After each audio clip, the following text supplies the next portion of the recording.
nobvira pana mai nababa. Mandaza muri antichrist. Yes. Yauraya nyika. Yes, so wazinzwa. Yes, so wazinzwa. Ikiwa siri munyika. Nepasa pamusana pechikisi chochi. Nyora zvandiri kutaura andika kuti vamwe vakozoverengawo izvozvo. No zvakanaka. Dzidza kunyora zvako. Kubvirawo paunenge wabvira iwe pane kuverengera munhu. Vese yakanyorwa 2000 years ago. Itaura kuti ari kuuya mangwana, ari kuuya manje kuzomutsa vanhu. 2000 years mutachadzoka. Rini wacha. Rega ndikuverengerei. Achauya. Alright, zvakana mukomanda zauta zvakanaka. Vakafa 10 years. 10 years vakazofa 10 years later. Wazinzwa. Vaingorwa same verse. Vafa 30 years, vafa 100 years. Same verse. Andika ari kuuya chete, ari rini. Right. Rega ndikuverengerei verse Sparks. Na Jesu, tochekuti Jesu akamuka. Vamwe vese havana kumuka vakafa zvikarova. Jesu akamuka. Wazinzwa. But do you believe kuti akatomuka? Vese vanofanira kupondwa vanomuka. Kuno kuAfrica hazvishamise munhu kana mumwe chete. Wazinzwa. Vese vakupondwa vanomuka. Vanotomboonekwa ite kuti ningi tamuona apo.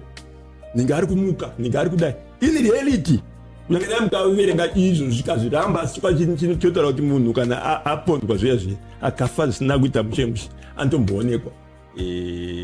Iye achiuya akatoprofitwa stawi. Kunzi kuchauya Mesiya.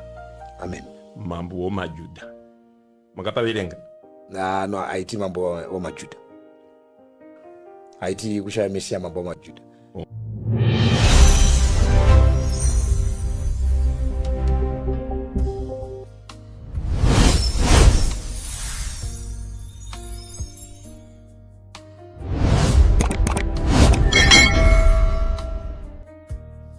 Hello and welcome back by Deep View ZW. Kana msati ma subscriber, please subscribe, like and share. Kutoa pose patinokanda my new videos monosangana now. And in this episode, this is a video, a very heated debate between Uncle Mandaza na Evangelist Marufu. Whereas Uncle Mandaza vai representa Chivanu. Evangelist Marufu, as you know, vai represent Christianity. So vakataura zvakawanda Uncle Mandaza vachitiwo Jesu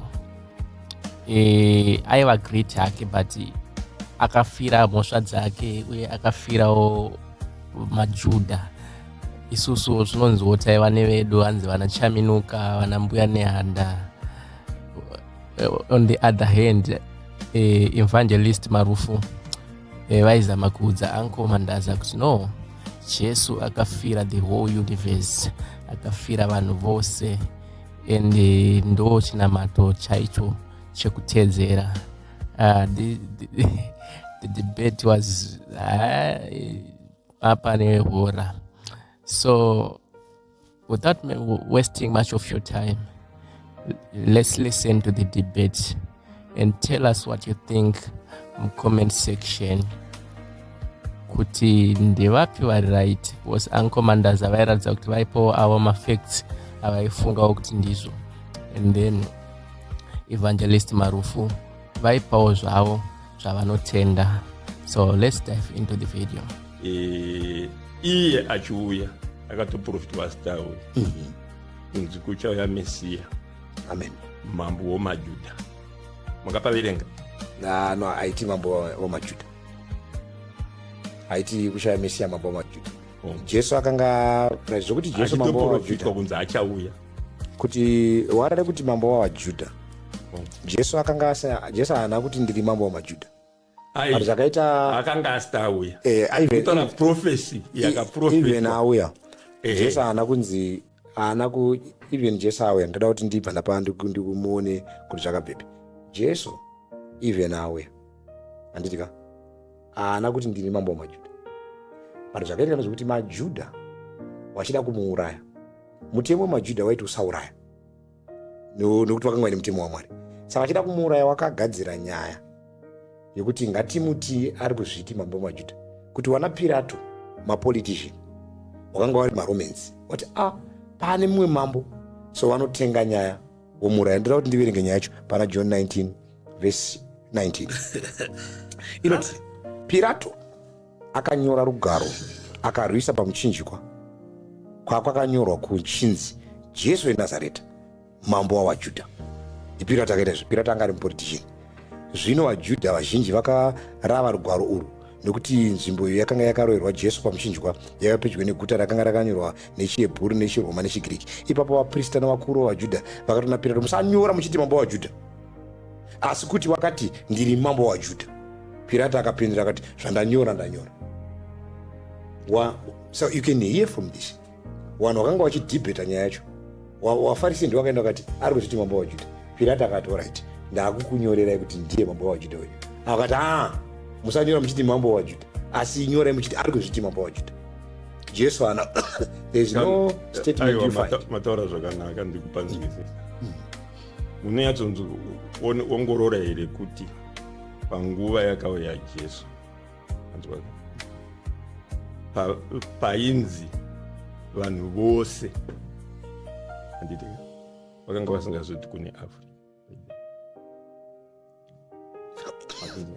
vaiti vanhu vese, vanhu vearea yavakanga vari, yavaiziva, vairarama navo, marudzi avo avairarama navo ivo, kuti vanhu vazoziva kuti kune vamwe vanhu kuno ndizva manje 14th century Jesu afa over 1000 years ago. It's just like here nhasi uno mukuenga mascripts yaindisaka kudhara yanga yachinzi scripture, and mascripts aingonyorwa nevanhu achibatanidzwa handiti vachibatanzira ikoko zvinhu zvavo kuti zvifambe nenzira yavaida kuti zvibate ikoko. Hazvisanganisire isisu kuno. Isisu hatina mhosva yatakanga tatadza. Isisu hatina mhosva yatakanga tatadza. Vakanga vatadza ndivavo vakapiwa vatumwa ikoko. Vatumwa vedu kuno takanga tinavo. Isu hatina mboparirana nemweya. Tairarama achitungamirirwa nemweya. Ingave mweya yematateguru, ingave mweya yemadziti, ingave mweya yemakombwe, yaingobetsera kuti tirarame zvakanaka. Shoko racho rakangofanana. Redu kuno haraibvumidza kuponda, haraibvumidza kuuraya, zvese zvakazoya chinzi 10 commandments nevakauya muno zvakanga zviri zvitori stiff, zvichishepa vanhu zvitonzi zvika ipapo ichatadzwa kuti chichatadzwa ichi handitika chibva chaita effect ipapo handitika kuti magumbura nyadenga, magumbura mweya uneya. Hatina kumbobvumidzwa kudoma musika vanhu kana kupika naye, nokuti mweya unoyera, mweya mukurusa.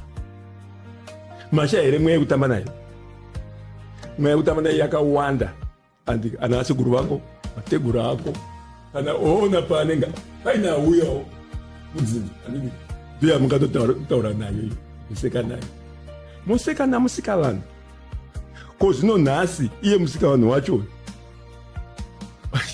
nyika yaibva kuti uone uchichi kuitika munyika so apa mwari apa mwari yango confusion yebhuku iri ndakayamuna harina polisi imwe chete raunza madivisions munyika. Uyo kwane nguo tsvuku chakadai haina direction. Isisu kana tichiita zvechivanhu chedu, ukaenda kuDarwin kwasvikosangana nemudzimiko musikuti mauya mune here izviya era chakadai, mumusha menyu moda kunadzirwa ichi. Obva enda kumatebhererendi pasangana nemweya iko, unokudhairita kumusha kwako kune ichi chakashata. Ukabva iko ukaenda kupi hazvina basa ndoupi kwawaenda, unokutaurira kuti enda unonadzirisa zvekumusha kwako atipambe.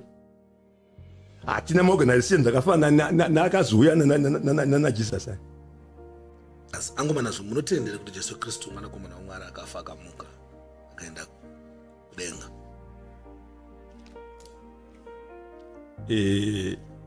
icho chitendero chema Kristu vanotendera kwaari, noti kuti icho kwadi, asi kuti vanotendera kwaari. Nokuti inini munhu akafa anenge afa, wanzwa, hapanazve pachazonzi aenda samwe nenyama yake, because anenge atofa, ende hakuna kunoendwa nenyama, nokuti kudenga kwacho kunyika dzimwe kwacho kunongokwana mweya chete. Saka zvinotaurwa nezvinotase kungotaura kuvanhu vanoverenga vasinga analyze kuona kuti chokwadi chechi chiri papi. Ndiri kutaura muchidimbu ndechekuti Jesu afa, handitika, agaraga akaonekwa, akashayikwa mubhukiro, nevaimutsvaga vaida kumuzora mafuta, ameno kuti munhu akavigwa nezuro anozorwa mafuta here, akafushirwa.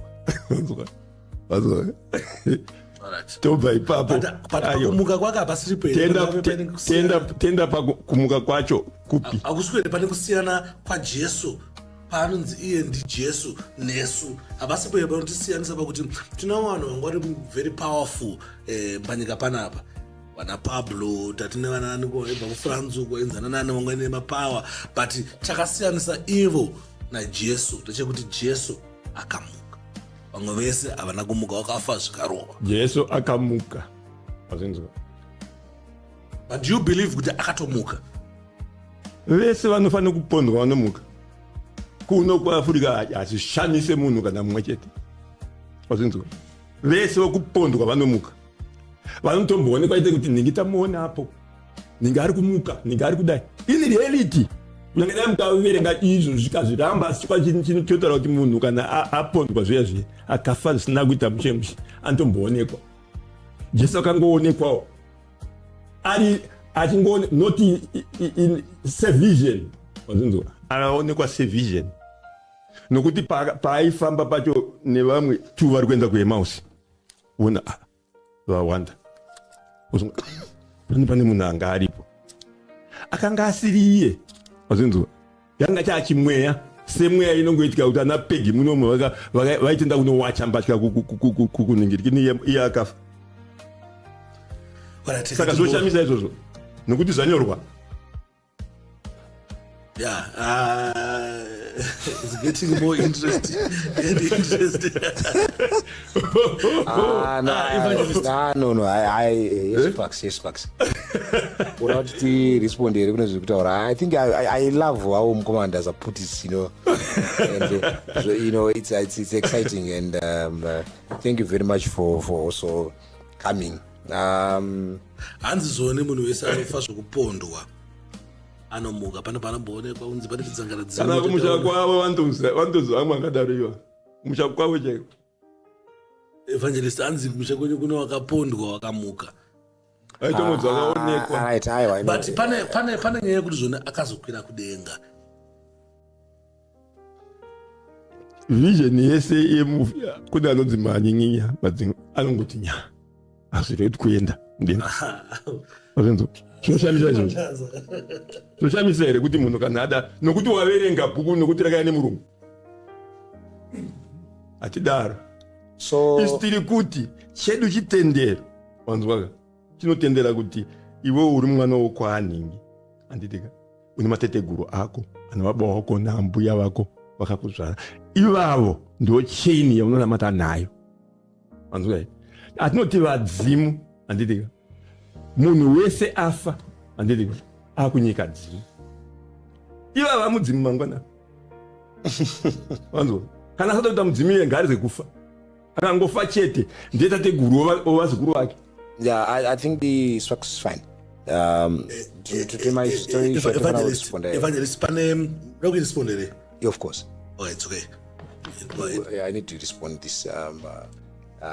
Mukomandaza vari kutaura zvinhu zvakakosha handiti, but kwavari vari kuzoti I think ndopa vasina kuzobata, vari kuti Jesu akanga ongori mweya, yanga ingori vision yaonekwa, but sandira kuti ndichienda nawo panyaya yacho kuti nhasi vabate kuti yakanga isingori vision zvii zvaiitika. Saka ndoroda kuvaverengera a very small portion to the account. John 20 verse 19. Jesu anozviratidza kuvadzidzi vake Tomasi asipo. Zvino ava madeko pazuva iroro rekutanga revhiki, mukova yapfigwa pavakanga vari vadzidzi pavakanga vari vadzidzi nekutya vaJudha. Jesu akauya akamira pakati pavo akati kwavari, rugare kwamuri. Zvino wakati areva izvozvo akavaratidza zvanza zvake nerutivi rwake. Vadzidzi vakafara vachiona izvi. Handitika verse number 24. Nyinya rinozvita. Verse 24. Nyinya rinozvita. Zvino Thomas. Mavhidhi naunenge vachiona. Zvino Thomas wainzi Didimo. Apa ndo pari important manje. Chinzwa. Zvino Thomas wainzi Didimo, mumwe waone 12 wakanga asipo pavaviri pakuuya kwaJesu. Zvino vamwe vadzidzi vakati kwaari, taona Ishe. Because pakaitika nyaya iyi Thomas anga asipo. Zvikanzi iwe uri kuziva kuti Ishe wauya wakasangana nesu wamuka kwakafa. Zvikanzi taona Ishe. Iye akati kwaari, kana ndisina kuona mavanga mambo emuzvanza dzake nekuisa munwe kana nemambo dzake nekuisa ruoko rwangu parutivi rwake, handingatongotendi. Kanzi iwe mamuona, but inini kana sina kubata, because anoziva kuti kana munhu asiririwa habatiki. Sikanzi kana ndisina kuda kubata even kuisa munhu wangu maburi umu. Asi Jesu maona mweya inova claim yawo Mandaza kuti anga ari mweya. Zvino mazuva masere akati apfuura, zvevadzidzi vakanga varimo pakati naTomasi akanga ainawo. Jesu akauya mukova yapfigwa akamira pakati pavo akati, rugare kwamuri. Ipapo akati kuna Tomasi, uya pano nemunwe wako uone zvanzi dzangu, neruoko rwako uise murutivi rwako. Usazova nekusatenda asi ugova nekutenda. Kana Jesu ndakanzwa zvawakataura iwe, handisipo. Ukatoda kuita zvokundibata, chuya kuno undibata uone kuti I'm real. Nzwa. Tomasi akapindura akati kwaari, abata Ishe wangu naMwari wangu. Jesu akati kwaari, watenda nekuti waona. Akaropafadzwa achatenda kunyangwa asina kuona.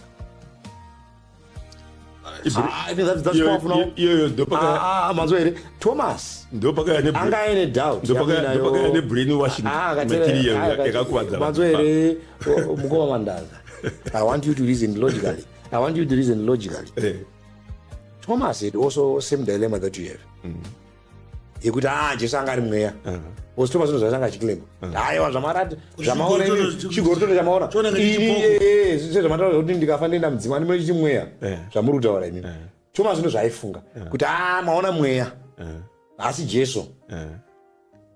Kurota ana Thomas wanga ine idea yechiwanhu iyoyi. But now Jesu akachizi uya manje. Akati tira kuti tiprove kuti zviri kuitika panapa it's a reality. Ndiri kukumbira uyo ubati. Nyinya rinozvita izvozvo. Nyinya chimbori chii? Nyinya chimbori chii? Ishepi yemunhu yamunoona akafa. Ndochidzangana handiti. Vanouya in different forms. Mumwe anoonekwa atofamba kubva kwake. Inonzi Mandaza, hatiri kuti vanozonzwa muchiita zvechiwanhu vate confusion. We here, and Bible ine zvokutaura pamusoro pechiwanhu ichocho nezvatinoona, handiti kuti zvinobvepi. But we hear nyaya idzi zvese zvinoonekwa whether zvipoko, zvigorototo, idzanga radzimu, nyinya yamutaura, zvinenge zvichiitika pamweya. Haugoni kubata nemaoko. Unogona kuona kana kunzwa mavoice, but kuti ubate nemaoko, haugoni kubata chipoko nemaoko. Haugoni kubata ari kunzi akafa ari kufamba mweya wake nemaoko. Unoona only spirit. Idea notion iyo yanga ina Thomas. Because Thomas aiti maona chamaona. But kuti tiprove kuti it's a reality, tinofana kubata nemaoko. Tinofana kugona kuisa munhu makakuwara nekubata maronda. Kana ndabata maronda ndoziva kuti this is real. Ende zvikunzi Jesu akauya kuzoprova point iyoyo. Thomas akabata akati, Mwari wangu Ishe wangu zvaona Jesu. Okay, iwe uri kutenda nekuti wazonatsoona kuti ndini. Akaropafadzwa nokuti vhangeri raizoparidzwa Jesu asipo. Akaropafadzwa mberi kwamunoenda achatenda kunyange asina kuona. Kurova kuti it's actually a blessing to believe in that Jesus usina kumuona. Because now kana chitaura nyaya Jesu, we only receive Jesus by faith. Jesu anogamuchirwa nekutenda nawo nekuti haachipa timuona nemeso. saka iko zvinhu sei tinoshandisa evidence zvatinoverenga kuti wana Thomas wakabata Jesu, wana Thomas wakapiwa mukana kumproof, and Jesu akati pamucharo wavhangeri ndendisipo wakaropafadzwa wachatenda kwende nzira yaThomas, wachatenda kuti even I exist, even wasina kuona. I think to that it proves the book to be very true. Inini handisi kuramba kuti Jesu anga asiri munhu ari great. One. Andidika. Ndiri kuti munhu anga ari great ikoko. Isisu kuno tine vedu vanga vari great. Vanzwisisa. Tine vanhu vakafanana nana anachaminuka. Andidika. Jesu akafamba pamusoro pemvura kudai. Mina naye aiita kuratidza ukuru hwake. Anachaminuka aigara papfumo. Andika. Asingabayiwe kutoronga matara akagara papfumo rakadai. Asi mapowers akuratidza kuti munhu mukuru akaiswa nanyadenga pai pasi pano kuti ateverwe, ngaateverwe novekwake isi titevere vekwedu, nokuti tinavo vaita izvozvo. Chaminuka akatorwa munoma akaenzwa uko nemadzita aita basa rekuponda mazinzwa, vakatadza vada kuti vamuuraye, vakatadza kusisa mapfumo paari, asi vaiura vanhu vakawanda kusvika iye ati tora kamwana kaduku kasikafudza mombe mukape pfumo ndokanondiuraya, asi mukandiuraya kuno hakuna yemvura matebherereni, uye ndichanokutorerai vasina mabvi vazokutongai. Muchaona dombo richikunguruka kubva kudai chinasokadai. Mashoko aitaurwa hungu hatina vakanyora, handiti, asi zvinhu zvakasiyiwa zviripo tikuzvinzwa nokuti zvakaitika. Anga ari svikiro. Chaminuka anga ari svikiro. Mufemberi. Anga ari mufemberi. Okay. Anga ari muuki. Mufemberi. So mufemberi ndo wedu wechivanhu ndavamuti maprofita kanhasi. Ndizvozvo ndo wauki. Saka patakunamata pandakukumbira mai wangu kuti wandichengete, iwo wari wapenyu paupenyu hwavo, vakatadza kuzvichengeta kusvika wafa, wachitambudzika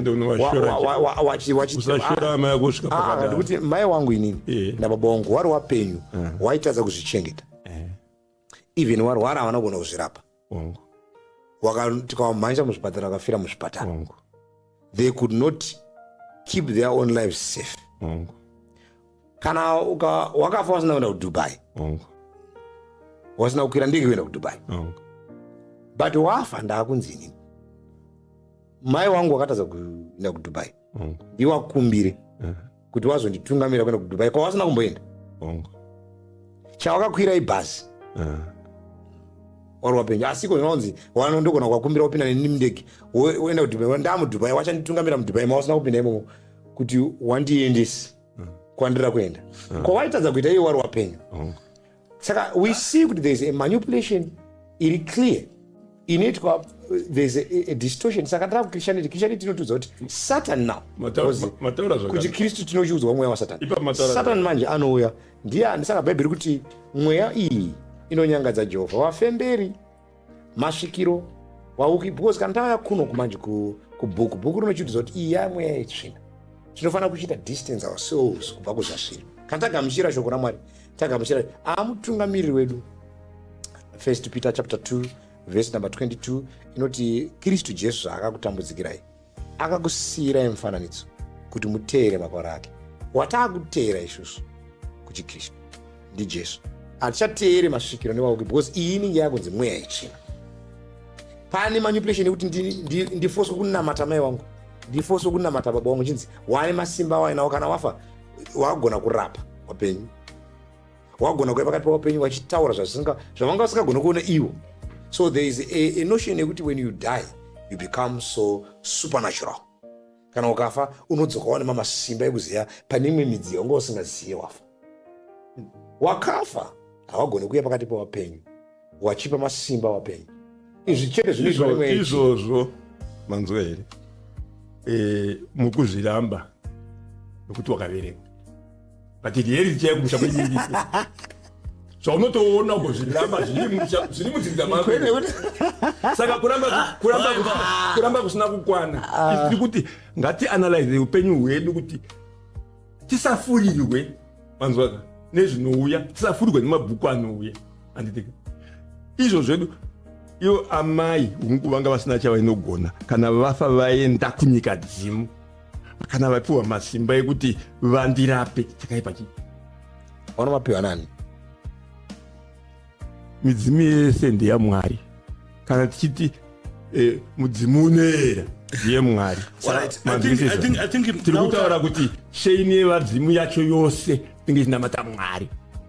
Alright, I think because of time, I think now 50 minutes. China ndezvimwe zvandinazvo kuti tinzwisise. Very interesting. Ndezvimwe zvakatitaura panapa tinzwisise, but pane mubvunzo wabva kumashure ukandika wanga wachinzi evangelist da kuti muti udzo kuti vhesi inoreva kuti kudini inova iyo Isaiah 9 for Isaiah 9 verse 6 kusvika pa7. Isaiah 9 verse 6 to 7.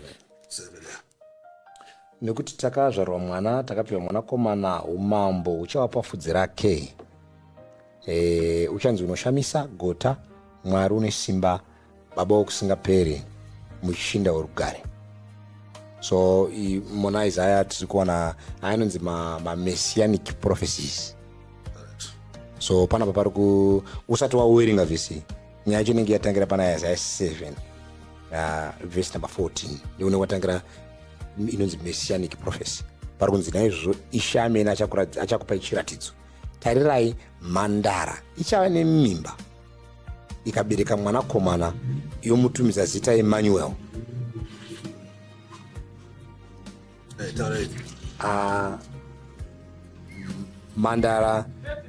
Mhandara ichava nemwana, ndechiratidzo chamuchapiwa naShe, yomutumidza zita Emmanuel, zvinoreva kuti Mwari wapakati pevanhu.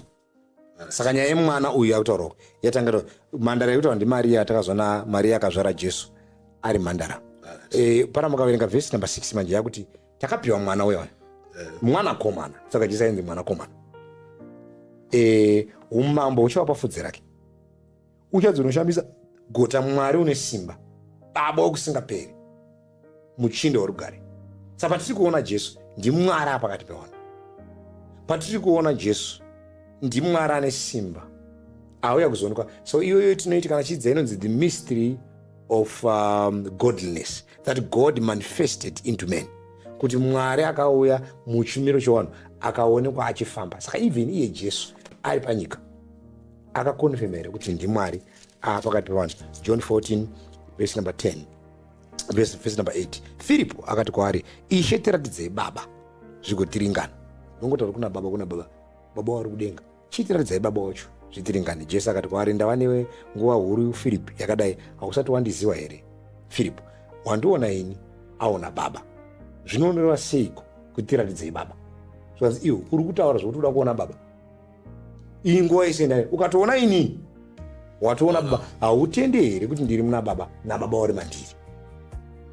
So patiri kuona Jesu, saka Isaiah aringokonfirma kuti Jesu paaizoya anga achaita Mwari pakati pevanhu. So when we see Jesus, hatisingoona zvekutaura namukoma Mandaza kuti ndimanzi tateguru waMandaza vari kuramba Mwari muprocess.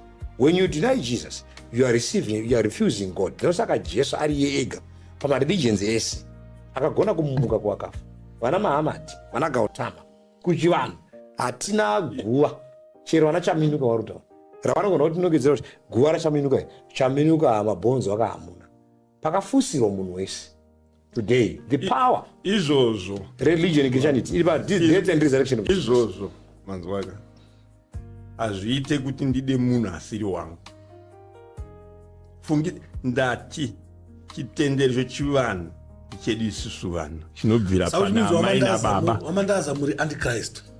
Chaizvo ndiauraya nyika ezvinoiso wazinzwa ezvinoiso wazinzwa ikeyo siri munyika pamusana pechikristu ichochi. vakutouraya vachiponda vanhu vakutouraya vachiuraya vari kuyaita sei no. dzamari mukomandaza munofanira kuandastenda kuti Jesu iye pachake watiri kutera number 1 haana kumbomutsa bope kuti haana kumbomutsa bope Jesu kuti andada kuti kana tiine wanhu wakatakura sitari kuti chiKristu wari kuuraya wari kuponda wari kuba wari kusa confusion havasi kudzidza wanawa kubva pana Jesu, because what we do then tinonzi maKristu tinotora bedzi style kana tichirarama according to what Jesus is. Zvamunofanira kuti imimi kamura kuona zviri Jesu munofanira kutarisa uyu anomutera anemutsa bope. Jesu haana munhu wakaponda. Jesu akatoti makanzwa kuti zvakanzi usauraya, asi ndaakutoti kwamuri ani nani anoti pfutseke atouraya. Nyaya chachatangiri pakungoti pfutsei pakuuraya bedzi, ukatongoti pfutsei ukati raka wauraya. Jesu akuuya nepari kuti handida kuyazoparidza muraya asi ndayazosatisa akati makanzwa kuti makanzosaita upombwe. Ndakuti ani nani anokuti asamukadzi bedzi nezuro kuchiwa atoita upombwe. Jesu akutaura makanzwa kuti idai vanokudai muwengi vanokuengai zisongaridzibwe neziso. Matthew 5:8 zisongaridzibwe neziso.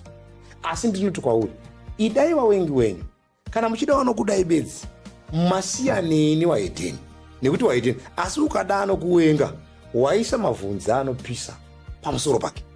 Jesus preaching love. Dambudziko ratinaro wamandasa harisi pana Jesu. Dambudziko ratina nderekuti vanhu vakutakura zita rinonzi Jesu mune masangano akanzi Sparks mubvunze kuti ndotenda muna Jesu here, anoti ndotenda muna Jesu, but zvaanorarama ndo zvinodiwa na Jesu here. Anomuona zvikiitika. Saka mune munhu ari kuti ini ndotenda muna Jesu asi asingararame zvikunzi Jesu zviraramiwe. Saka nyaya iripo wamandasa.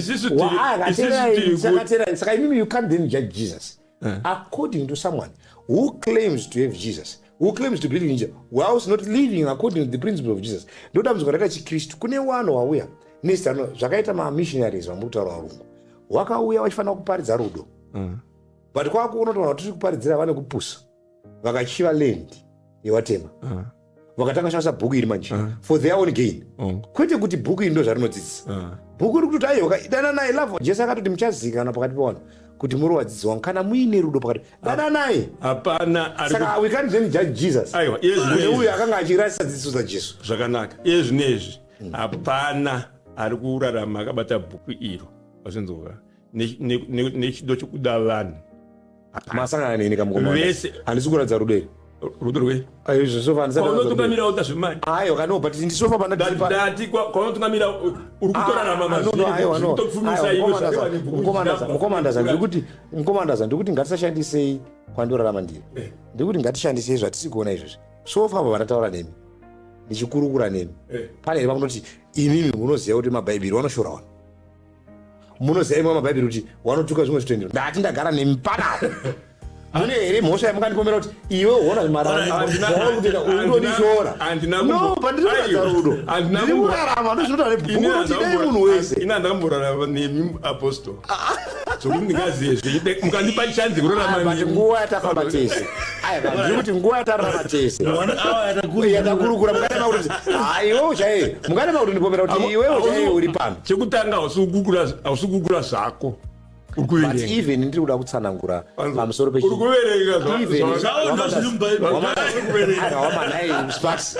kuti wamandaza zvawaifanira kuita panyaya. I think dambudziko what you then see wamandaza zvawakaita wakasangana nevanhu vakaipa wakabata bhuku iri ndobva wati zvonzi Kitsa akaenda kuLondon. Kitsa aenda kuLondon adzoka akabvunzwa kunzi kuLondon wakaonei, zvikanzi makonzo ari muLondon akawanda. Kitsa haana chimwe chaakaona muLondon kunze kwemakonzo nekuti kitsi nemakonzo ndo nyaya dzakidzi. Sawamandasa manje wakasangana kuti wauya kuchechi unzwa kuti pachechi pana mufundisi akapomba kubva wati hanzi muri kuona mapasta enyaya mapasta enyu imhombo. So kune vanhu vari kusvibisa Jesu wakatakura zita rake. Vanhu iwavo ndo wakonzera kuti vanhu vakaita sana Mandaza vasada mutera Jesu kunyange tamuparidza sei. Tati chinonzi Mwari mudzimu manzwaka. Saka chinonzi matateguru edu midzimu. Vanhu vakafa manzwaka. Vanhu vakafa kana munhu afa mudzimu saka mweya yevadzimi iyoyo handitika ndo inenge yaenda kunosangana nani naMwari kwete kuti munhu anoenda nenyama kudenga kuna Mwari. Saka ndikanika mukoma Mandaza terai I understand ndo zvatutaura imimi mune zvamakapiwa handiti but kuti tida ini zvandiri kukupai panapa zvaita zvakanaka kuti handisi kukupai zvandinotaura inini panyama ndiri ngokupai zvakanyorwa chimbonyorawo kutaurira vamwe ndikanyora nyora zvandiri kutaura handika kuti vamwe vakozoverengawo izvozvo zvakanaka dzidza kunyora zvako kubvirawo paunenge wabvira iwe pane kuverengera munhu vhesi yakanyorwa 2000 years ago itaura kuti ari kuuya mangwana ari kuuya manje manje kuzomutsa vanhu 2000 years mutachadzoka rinhu rega ndikuverengerei achauya mukoma Mandaza uta zvakanaka vakafa 10 years vakazofa 10 years later wazinzoka vaingorwa the same verse vafa 30 years vafa 100 years same verse andika ari kuuya chete rini right rega ndikuverengerei vhesi Sparks mukoma Mandaza bhuku iri zvarinoita ndipozi nderemweya rakagara rako bhuku nda kuti zvandoda kuti ndiri kuratidza kuti ndiri mweya nhasi ndoda kuti muone kuti vanhu vakanyora but vakanyora vachishandiswa nemweya kwete rega ndikuratidzei ndida kukupuruvhira izvi mweya unganyore kuti mapfupa emunhu achamuka wakanga usitowaziva kuti kumberi kwatiri kuenda kune kusina mapfupa vamwe vanopiswa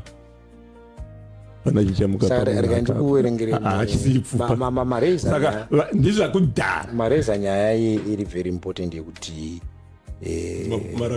kuti Jesu anzi achauya anouya rini pato ne2000 rega ndikuverengere vhesi rega ndikuverengere second Peter chapter 3 vanhu vainyora havana kumbodzidza semi so I wonder why imi madzidza musingakwanise kunyora zvenyu zvokuti zvikuita zvamangwana. You can keep on reading zvinhu zvamwe musingafungi. 1 Peter 3 verse 3 inoti pakutanga muzive nchi nichi kuti pamazuva ekupedzisira izvo zvakabvira kunyorwa sandira kuti ndikuverengere munzwi